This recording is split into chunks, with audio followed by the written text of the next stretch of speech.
How to add film grain to video in DaVinci Resolve. First of all, open your project in DaVinci Resolve and head over to the color page. This is where you will be adding the film grain effect.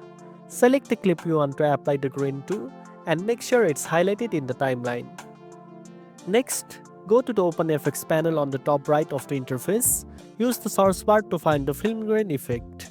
Drag and drop the film grain effect onto your clip node in the node editor. Once it's applied, you'll see the controls for adjusting it in the settings panel. Now, under the film grain settings, choose a grain type that fits your project style. There are options like 16mm, 8mm, and 35mm film. Adjust the strength and size sliders to control how visible the grain is. For a supple look, keep the strength low, around 0.3 to 0.5 usually works well. You can also tweak the softness and the blend mode. If you want to fine-tune how the grain interacts with your footage, take a moment to preview your video and make sure the grain complements your visual tone rather than overpowering it. And that's it. Now you know how to add film grain to video in DaVinci Resolve.